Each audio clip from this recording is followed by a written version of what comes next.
if you're not succeeding, it's because you're choosing not to. We'll do $1 billion in 2024. You can't limp in. I'm an all-in kind of guy.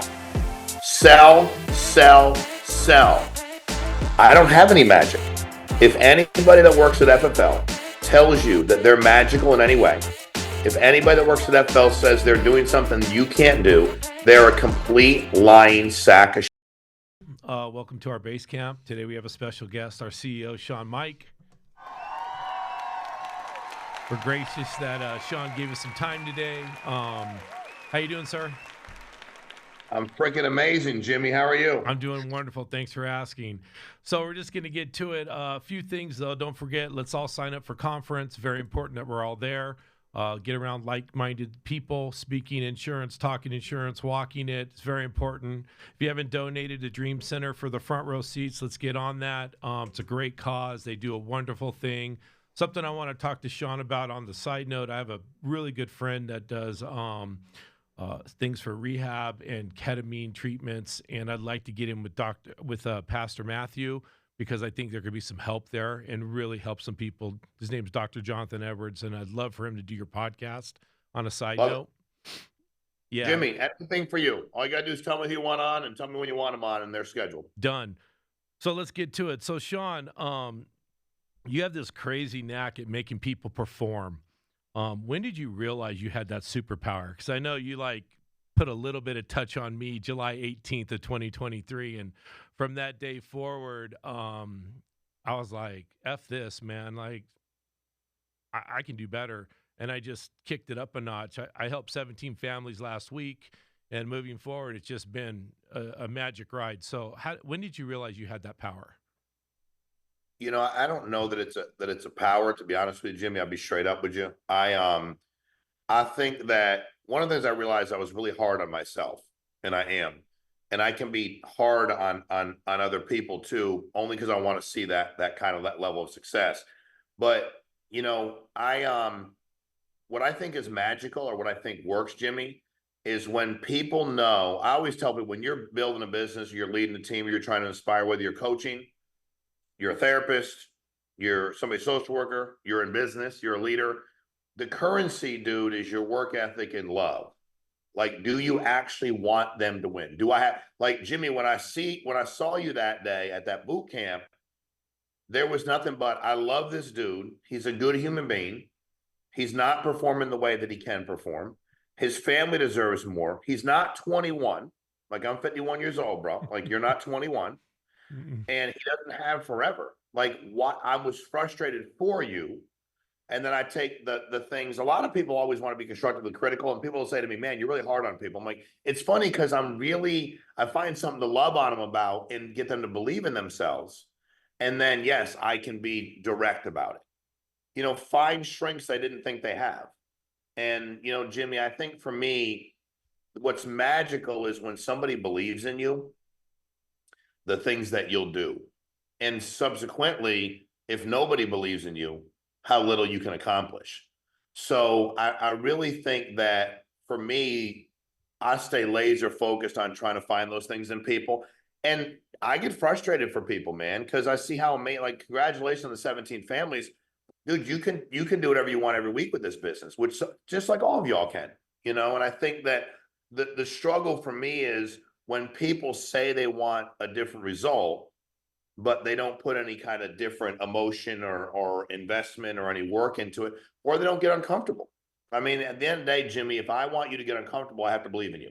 If I'm going to challenge you and you're going to believe in me, then I have to bring something to the table, because then I'm going to ask you, like, hey, go buy some leads, which means you have to believe in you to be successful.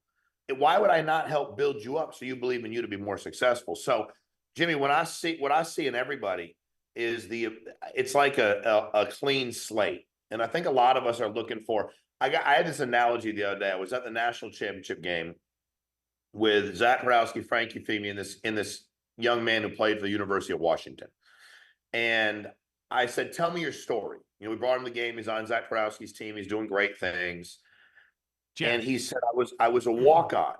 And really, for those of you who don't know, when you go to Division I school, if you've not been given a scholarship, yet they give you a preferred walk-on, you are on the team. You made the team, but you ain't getting nothing paid for it. And you have to earn your scholarship. You may never earn it, but you have to earn it, and he was a walk-on. His mom was broke. So, and I said, dude, that's what most of the people that work with us are, walk-ons. Most of us did not come from a boatload of money. We were not anointed to be the next greatest thing in the world. Maybe people didn't teach us how to be successful, but it makes us dangerous. Like, I was dangerous in the business because I had nothing to lose. And as of today, which will sound crazy to you, I still ain't got nothing to lose. And meaning, if I do the best I can on a daily basis and work as hard as I can, like, who cares? So, Jimmy, I think I noticed that most of us are walk-ons, yet we have a lot of mother freaking ability. And the beautiful thing about business is business doesn't discriminate. If you're doing well in this business because you worked hard and you have a good attitude, you've learned some things along the way, you're teachable, coachable. If you're not succeeding, it's because you're choosing not to. I don't have any magic. If anybody that works at FFL tells you that they're magical in any way, if anybody that works at FFL says they're doing something you can't do, they're a complete lying sack of shit. I believe that. So It's a fact. I believe that. But I do think you do things. So I was obviously Andrew Taylor's my nephew, and you saw something in him, and you took him for a magical carpet ride, right? I mean, you said, "Look, you're a hard worker. You get this. Let's build this thing." And I've never seen someone as generous as you that has owned a company and has let everybody eat at the table or build their own table to eat off of. I really haven't. I mean, that's something that a lot of companies like, yeah, you can make to this much, but then after that point, you're not making any more. You've never done that. You've always delivered on your promises. And I was just wondering, do you think in today's climate, could you replicate what you did 12 years ago and start a company from scratch and blow up like you did with FFL? Man, I think because the principles, and I appreciate you saying all that. First of all, Andrew's really smart. And I don't know that he believed he was really smart. And I'm not trying to be funny. Like, he's smart. He Like, you is. start talking to me, you're like, he's really smart. So why don't I continue to say to him all the time how smart he is? And actually, I probably think, no offense, I probably think he's smarter than he is. Like, he's smart, but also professional athletes think they're better than they are. So I always wanted to talk business acumen into him before he even got it. He took himself a ride. I was on the carpet. Sometimes it was up, sometimes it was down. It was quite a ride. But for me, Jimmy, I learned from a guy a long time ago who's very successful in business. And I pay attention when people say stuff. What I do that might be different than you, if you're better at something than me right now, I listen to everything you have to say. I may not do it all, but I'm listening to everything you have to say. If you're not doing better than me, I'm also listening to nothing you have to say. And I'm not trying to be mean. I'm not mad. I'm just kind of like, why am I going to let you speak into my life about what you need to do better? It's like, it's like a guy getting up on stage and asking me to give out relationship advice. Like, what are you talking about, dude? Like, I'm married twice to the same woman, divorced twice to the same woman. Like, that would be weird. Like, but I don't want to pretend to be something I'm not either. Like, that's Right. uncomfortable for people. Right. But if you want to know how to scale a business, so yes, I think our thought process, Jimmy, is the same as it was then. And it's hard sometimes because I will actually, dude, I've always made every decision that I thought was best for client, best for agent, didn't harm the company. And in fairness, I probably went too far years ago, because when you go too far, you have to overcorrect. Because I was always like, let's make sure the agents are doing good. Let's make sure the clients are doing good. You're like, well, that's not hurting the company. I'm like, or I'd say it's not hurting the company. And somebody else would go, look, here's the numbers. This could hurt the company.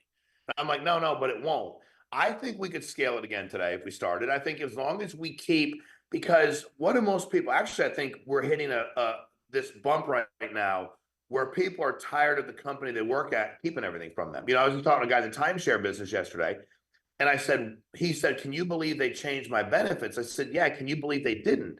You all were acquired by a really large company, and that large company did not like the amount of money you were making. So, Jimmy, if you set something up where everybody can go have the success they want, and one of my badges of honor early on, and this is a fact, you can pull everybody's tax returns, you can pull these guys' tax returns and my tax returns.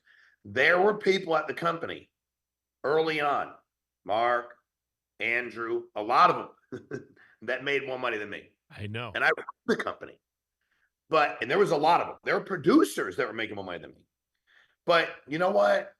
I knew that as long as we had the right foundation and we were giving back, people would want to be in business with us, with me, with Family First Life, and we'd be able to scale it. Because the single biggest weakness I saw, Jimmy, in the industry over the last 40, 50, 60 years is companies would be built and then guys would just like, everybody wanted to move on. They'd quit. They'd leave the industry. They'd go somewhere else. Nobody could keep anybody together. And then I would started asking, what's the common denominator? And what most people thought was, I can never achieve what they're achieving. I don't say this much, not because I have anything to hide, but Andrew and I used to work at a company together. Somebody asked me the other day, when was the day you knew you were going to quit? I was at a meeting in Burlington, North Carolina. There are a bunch of cars in there where each worth, I'm not a car guy. Like, I don't know a lot about them, what their value is. And they're each worth 250, 300, Lamborghini this, Ferrari this. And I pulled an executive aside from the company. And I said, hey, man, if I work like crazy and do everything you asked me to do here, can I ever attain like any real wealth? Like, I don't need to buy these. Could I ever buy one car like this? And he looked me in the eyes and said, no. This system is set up for the guy in charge. He wasn't in charge. He was an executive. The owner keeps way too much of your money. You'll never get ahead. And at that moment in time, I'm like, I don't know when, but I'm quitting. Because I never wanted to feel like no matter what I did, I couldn't get any further along. So I think the system works, Jimmy. And I think what I've learned to do, and it's been hard, is know that the only thing in your business that's inevitable is change. And, sometimes it's been a bumpy ride. It's been a lot of fun. But as long as people know I'm trying to do the best I can for them and I'm working hard, the rest of the stuff, dude, life is pretty good. So yeah, think about it. We'll do $1 billion in 2024. The question you have to ask yourself is, what part of that will you be? And maybe you started today. Maybe you're like, hey man, I'm starting today. Okay, cool. Well, can you sell 30, 40 grand a month? You could. What holds most people back from selling at a high rate? Buying leads. There's really no other magic. Steven Giordano is the #1 producer for 4 years in a row. Steven Giordano has the highest lead bill 4 years in a row. Steven Giordano issues $100,000 every month like clockwork. Steven Giordano spends $15,000 a month on leads on every single month like clockwork. That's $180,000 a year. He issued $1.4 million. So if you go, well, wait a minute, cost him 180. Guys, you're following me. He's keeping over $900,000. You can do it. Now, did it take some courage for him early on to invest that kind of money in leads? He did not invest $15,000 a month right away. Right. But when other people were buying 100 or 200 or 300 on occasion, he said, give me $2K a week. Right away. Boom. Give me $8 grand a month. And I'm like, why? It's like, there's no way in the world I can't sell 16 policies and I'll make good money if I do that with that many leads. You can't limp in. I'm an all-in kind of guy, and I think, we're at a restaurant yesterday and the guy said, there's a dress code. You're not dressed appropriately. And I said, cool, sounds good. I'm eating here either way. Who's going to remove me from the restaurant? Very nicely, not mean, didn't raise my voice. And I said, bud, you have to understand the dress code's only as good as somebody that's able to enforce it. You're not going to call the police. You're not going to call security. And you and none of these guys can physically remove me. I say that because, Jimmy, the rules you put in place for yourself are only as good as you enforcing them. Will you enforce those rules? If you say to yourself, when I told myself I was going to buy $1,000 a week in leads every week, Jimmy, every freaking week when I started, I had $700 to my name. I had a Capital One credit card. If any of you I had bad credit. It was capped at $1,500. It started at $500. I had probably $1,200 on it.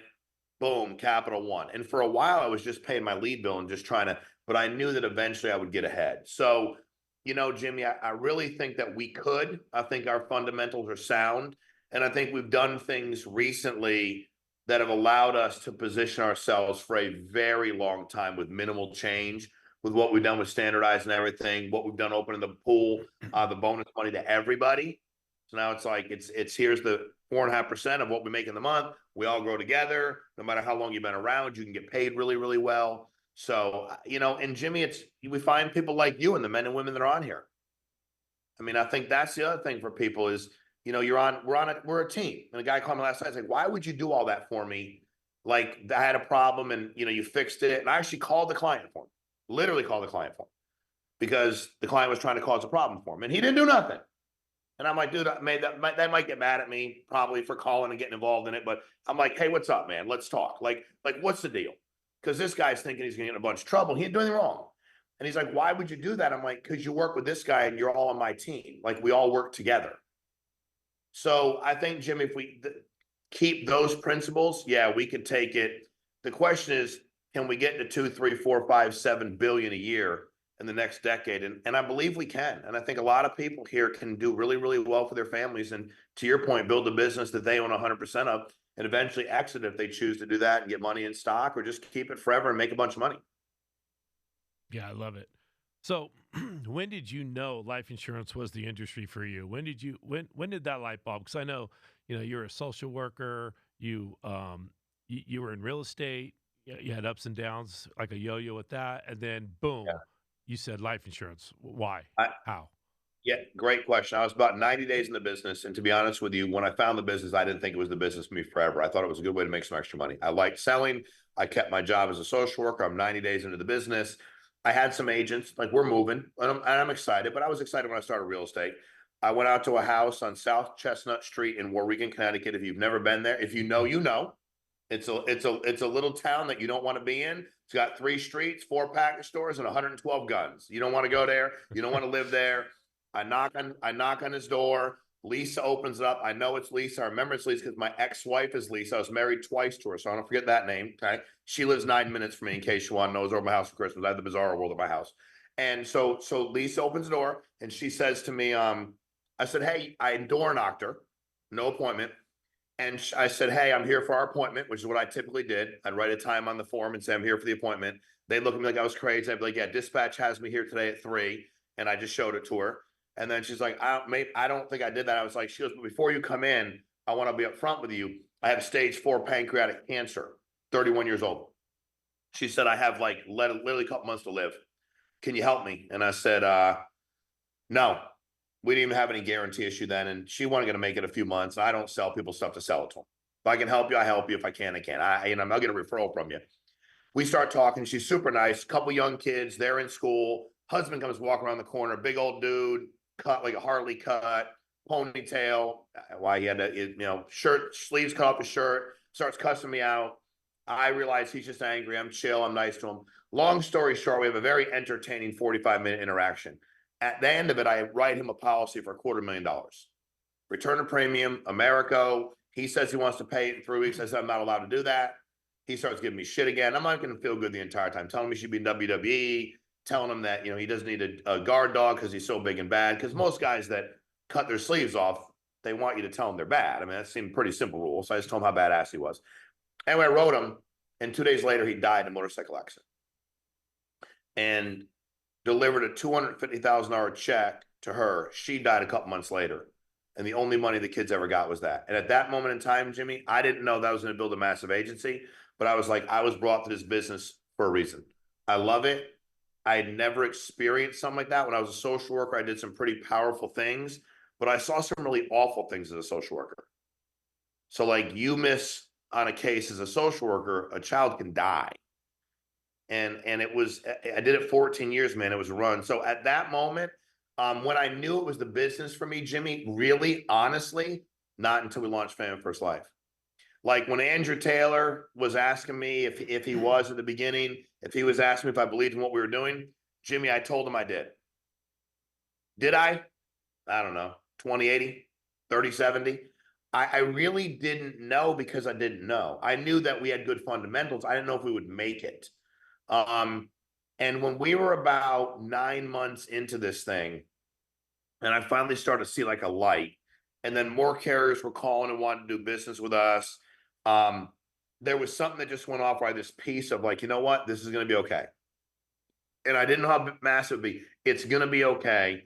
The second year, when all the carriers were beating down our door after the first year and a half, I was like, we'll do more in this business than anybody's ever done their entire lives. Like nobody will ever catch up to us. So those are probably the phases. The first death claim changed my life.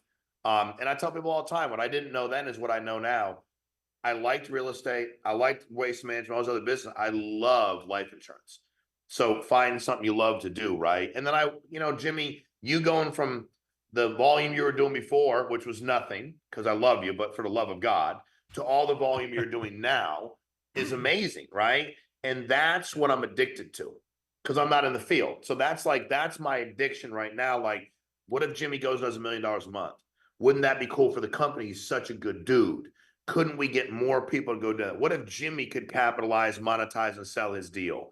And I tell people all the time, you want to run a big business, dude, it's going to come with your lumps. It can be lonely at times, and you'll probably know you're doing it right. Because Jimmy, when you start with 6, 7 people, you all become really close. And then all of a sudden you have to have conversation with them that are harder. Why are you not buying leads? Why won't you believe in yourself? And you kind of have to have that appropriate distance where you're managing a business. You still love and care for them, but hey, dude, like I now need to help you. And I think that there's a balancing act there, if that makes sense. Yeah, it makes a lot of sense. So, if you were a new agent, how would you split up your week with recruiting and with selling, and then with dealing with the admin part, right? Because I remember you told me I only did admin on Wednesdays. That's it. If it something came in on Thursday, they had to wait till next Wednesday. I was not getting out of the field. So I think it's important for the agents to understand, like from someone like you, how do we break our week up? First of all, I think the biggest mistake most people make, Jimmy, all of you on this call right now, you need to eat. Your families need to eat. You need to get paid. The gas in your business is money. Your currency is your work ethic to gain money. You're in a sales position, which gives you sweat equity, your work, where you can go make a bunch of money. Your recruiting needs to come after your sales. You need to figure out what you got to sell a week, and that is everything you do at that moment in time. When you have kids, you do everything you got to do for that, right? And then everything else, like you to take care of your family. If it's just you, if it's family, if it's friends, you need to go work and sell whatever that number is. Now, everybody's got to figure that out. So for me now, and also let me be clear, recruiting to me, dude, I was just messaging people and calling them up and asking them to make some extra money outside of what they're currently doing now. I didn't make it some long process. If Andrew Taylor taught you back in the day, it probably took him 25 minutes to explain. I was like, hey, Jimmy, I got leads. You want to sell some freaking life insurance, $1,000 a pop, in or out? What do you want to do? Like, that's kind of how I recruited, dude. And I'm not trying to be funny, but I didn't waste a lot of time. And then I put you to something. I had a little quick video, or I do a call or whatever. But do not, because what most people do is they'll say, I'm having a hard time balancing. Now, why? Because selling is work. Getting on the phone, calling leads, you got to deal with people saying no. And if that's the worst thing's happening today, get on your hands and knees and thank God. You got a great life. Yeah. You're going to have to work, right? You're going to make sacrifices. Recruiting isn't really work. It's just bullshitting with people. So Mhm. what do most people do? They run to what's comfortable. Like, I don't actually want to get up 5 o'clock in the morning to work out, to be honest with you. Like, I don't get up and go like, this is the greatest effing thing in the history. I want to take a pill that makes me in good shape Right. and makes me not have to work out. That's what I prefer to do. I'd sleep in a little bit. I go to something else, read a book, hang out. I'd much, but there isn't one. I don't have one. I've never seen one. So please sell first. Sell, sell, sell. And you ain't got no business wasting time trying to pretend you're recruiting when you're not selling. What are you going to do anyway when they get going? You don't have any money. And then the ultimate, to your question earlier, Jim, what I realized is this industry was very fragile. It was a bunch of middle managers who didn't sell anything, who needed the override. Mm. And I was like, wait a minute, what if at Family First Life, people sell life insurance, make money for themselves, and then they don't need anybody? I never wanted anybody to believe I needed them. And that just comes from my own trauma, my own BS, and my own trust issues. I don't want anybody to think I need. I'm sorry, but in the reality is I love y'all. I need God. Y'all show up to the fight, great. You know, I'm fighting either way. You show up or not, dude. Somebody getting smacked around. I don't care if y'all show up or not. I'm in. Your fight right now is your personal production. If you lose that fight, you will lose the war. And I think what scares me for people is they skip that part, Jimmy. Admin stuff, let's be honest, man. There isn't a lot. Like, you ever read a book called The 1 Minute Manager, Jimmy? 2 minute. Yeah. Y'all should. Ken Blanchard, good book. He wrote another one I read the other day. You have to understand that at the end of the day, did you say 2 minutes? Is it 1 minute or 2 minutes? It's 2 minute. Is it 2 minutes? Did I Well, rename it 1 Minute Manager? no, I think there's 2 versions of it. There's the 1 minute and the 2 minute, but basically Hey, 1 minute's got to be better. It only takes 1 minute, right? See, two exactly, minute too long. One exactly. minute manager, I think, is what I read. Okay. But I could be wrong. I'm wrong about a lot of things. But I started really thinking about my ability to take something that was worth 30 seconds of my time and give it 15 seconds. And most people take what's worth 30 seconds, give it 12 minutes. How much of your time during the day you waste? If I were to ask each one of you yesterday to chronicle your time from when you got up, went to work until you were done working and document everything you did, and then take out the things that were a waste of time, the conversations, the things you watched, TikTok, your phone, who you spoke to, go sell first. I still believe to this day, 10K a week. I think you submit 10,000 hours a week. I just think that's a recipe to success. You submit 10,000 hours a week every week. You submit 40. You may not be that great early on. You're issuing 28, 29, 30. Life is good. You'll at least start moving in that direction. Administrative work. The reason I said about Wednesdays, Jimmy, you know what I found? Most stuff wasn't that important. Somebody's like, you better do this on Monday. I'm like, dude, it's just an email. Relax. Relax. And I don't do emotional emails or text messages either. Phone calls are really easy, Jimmy. You don't get bogged down. So it's like, and again, I had no problem learning. This is the most magical thing you can learn today. What's up? Yeah, what's up? What is up means what do you need? What do you want? Why are you calling? How can I mother effing help you? That's how you should talk to everybody outside of your children. If you're married, don't do that because that probably doesn't work. I don't know, but I'm thinking it probably doesn't work. No. You have to decide to take control of your schedule. Because Jimmy, what I'm seeing right now, I was at a meeting last week with the guy, and most everybody sells 12, 14, 15 grand a month. He said, we're consistent. I said, you're consistently broke. And everybody got quiet. And I said, I'm going to open up a company down here in Tampa. You're going to love it. It's a repo deal. I'm going to get 3 wreckers and all those cars y'all bought. I'm going to pick them up. I'm just going to park in the parking lot. Like, I don't even have to do anything. I put you in the parking lot. You hook the cars up. We take them back. We get paid because you won't be able to make the payments. You have to be honest with yourself. If you're doing this full time, act like it. If you're afraid to buy leads, I love y'all. We're all friends, right? Jimmy, are we friends, everybody here? Yep, sure. Grow Absolutely. up. Grow up. I mean, I'm not trying to be mean, but grow up. Like, seriously, have some respect for yourself. You $1,000 in leads, you can't write a policy, dude. I'm not trying to be funny, but seriously, have some respect. You're too good. You're too good to be that fearful. You're too freaking good to go, well, what if I don't make it? What, 2 sales and 1 cancels? Dude, if you can't make 2 sales on $1,000 in leads, don't drive your car in public. You're not qualified to do that either. And I say that not to be funny, it means you're not trying. I've been there. When I've not had that result, it's like I didn't work. I was preoccupied. My mind wasn't right. I wasn't like you believe in you. Y'all really good people. I don't know everybody that's on here. I can't even tell how many are on here, but 61 of you. You're probably all badass people. You probably got better anger management control than me. You're probably less volatile than I am. You're much less apt to say something stupid. And I run the entire company. You have great skill sets, but you have to believe in you. I believe in me. I believe in you. Jimmy, I believe in you. I believe you'll build an organization to $1 million a month. I believe that you raise your game relative to people that are around you, and you have to have the right environment. You ever met Marco Conde, Jimmy? No, I haven't. Okay, he's very mild-mannered. We did a meeting last week. He's up there cussing. I pull him aside afterwards. I'm like, hey, bro, first of all, I ain't judging nobody because I've cussed more than anybody in the history of the world, and I'm trying to get better at it. But he's like, man, everybody was so, it was so aggressive in tone that he wanted to. And I'm like, well, dude, I still need you to be you. Please be you. But Jimmy, if your tone in the office is production, hard work, effectiveness, and that's what people will assimilate to. But if it's also mediocrity, I'll buy some leads on occasion. I'll go to the office when I feel like it. There is not a better business. Yeah, it makes sense. I've tried them all. There's nothing. And every day that I wake up, and I was talking to a guy yesterday about AI, And he's like, does it make you nervous? I go, no, I'm in service related businesses, dude. No, they're not gonna, they ain't replacing me. But at the end of the day, dude, what's it gonna look like in 3, 4, 5 years? You're gonna have to be independent.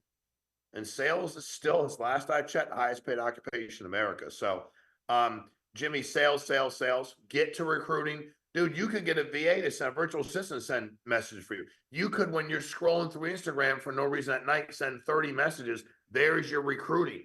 You can talk to 14 people, but if you don't get your sales, you don't eat. If you don't eat, you don't survive. Why ask a bunch of people to come to your house? There ain't no food and you're starving. Then it doesn't matter. You won't be the one involved. The guy that hired me, his name is Jim Godwin. Jim would not sell. Sell on occasion, buy $300 in leads, $400 in leads, $200 in leads. I said, Jim, I'm going to tell you one time, I'm going to pass you because you don't work. You've got to sell life insurance, bro, and then you'll stay involved. And I said, I didn't even know if I was going to be big, Jimmy, but I talk a lot of shit and I'm competitive. So I'm like, I'll be the biggest guy in the company. I just said that because it felt like I want to say that, right? I'm competitive. And guess what? Jim wouldn't sell nothing because Jim was master recruiter. Jim just didn't want to work. 4 months later, Jim's out of the business. We launched Fan First Life. Jim's like the third phone call I get. Hey, how you doing? I'm like, who's this? Jim. I'm like, Jim who? Godwin. I'm like, Jim Godwin who? He was the guy that brought you in the insurance business. I go, oh, that sucks for you, huh? He goes, I should get back in. I go, yeah, I can put you under somebody. I probably would have put him under Andrew. Would have been my guess. Andrew would have tolerated him better than I did. But then he hung up, never talked to me ever again. My point is, Jimmy, you got to go to sell. You got to get you 10 grand a week, man. You got to, or you're watching this opportunity pass you by. It's so amazing for you. And you don't have to sell forever at a high level, but you got to sell to eat. You got to build your business. You got to be qualified to do it. And now virtual, what is the excuse? In 2013, we rented cars, got on planes, and flew to our leads. I did. I did that in 08, 9, 10, 11, 12.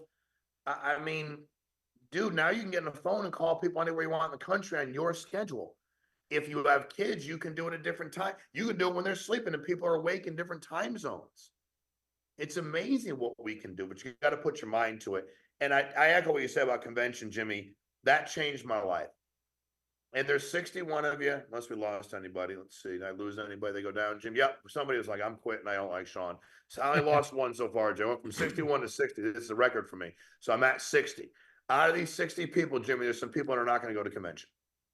They want to. They're thinking about it. Guys, I don't make $1 if you go or not. I got to manage more people you go. I got one more person that may have to do something wrong that I don't want to deal with. But I know it saved my business career because I got me around people that were doing this, and I got to pick and choose what that guy said compared to what that lady said and what would work for me. So I really hope to see y'all in Dallas. I really do. Well, Shawn, thank you for your time. You will definitely see me in Dallas. I don't miss conventions. I don't miss lock-ins.